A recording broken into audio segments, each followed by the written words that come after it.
I'm making a turnip and honey soup, and I'm going to finish it off with some morel mushrooms. It really is quite an exquisite and luxurious soup, perfect to serve at a dinner party or in the restaurant. I used to serve it in little coffee cups as an amuse-bouche.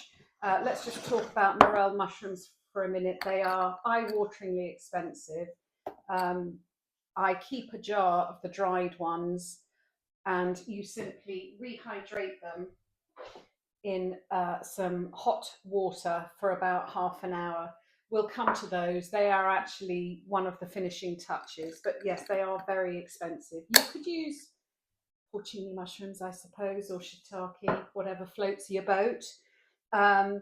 In terms of the turnip, I have used 3 turnips, sort of medium size.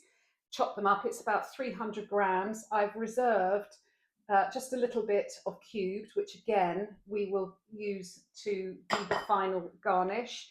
In a large saucepan, I've got some olive oil and butter. Oh, I should say the full recipe is on my website. So if you go onto my website and you put turnip and honey soup, the recipe is there.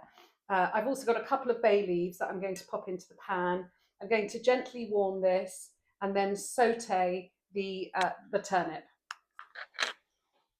The turnip is sauteing very gently.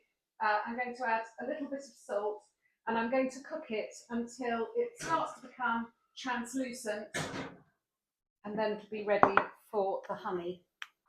The turnips have now got a tiny bit of colour on. They smell lovely. They're just starting to go translucent. So I'm going to add a tablespoon of honey. Ooh.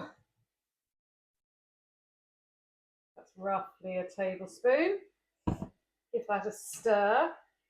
And then here I've got 150 ml of milk and 250 ml of vegetable stock. That's all going to go in. You want to bring it to a simmer, lower the heat, and cook it for about 20 minutes. You'll know when it's done because you'll be able to get the tip of a sharp knife into the turnip. This has been cooking for 20 minutes. The turnip, which I did cut into quite small pieces, is nice and soft. I'm taking it off the heat and I'm leaving it to cool for a little bit because I find that if I try and blend something when it's piping hot, it just goes everywhere.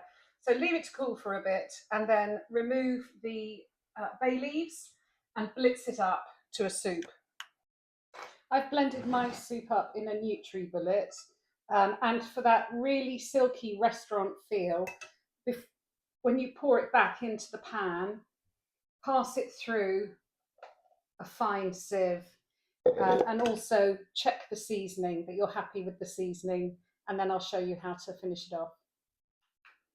To finish off, I am melting a little bit of butter in a very small frying pan, a little drizzle of honey, and then, so these are the morels which have been rehydrated and I've sliced in very tiny little cubes of turnip, and I'm going to put those in and cook them again until the turnip's cooked.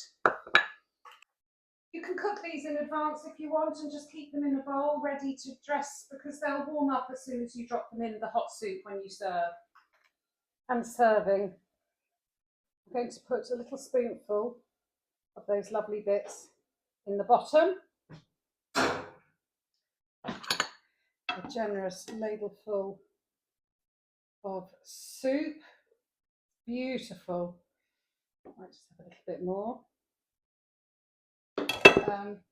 You could dress it with a few more bits of mushroom and turnip on the top. They'll sink down.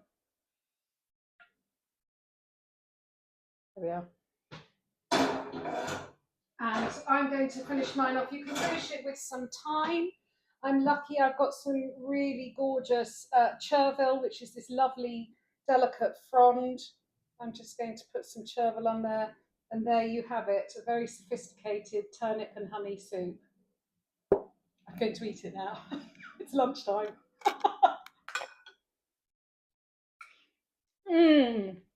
Mm, it's good.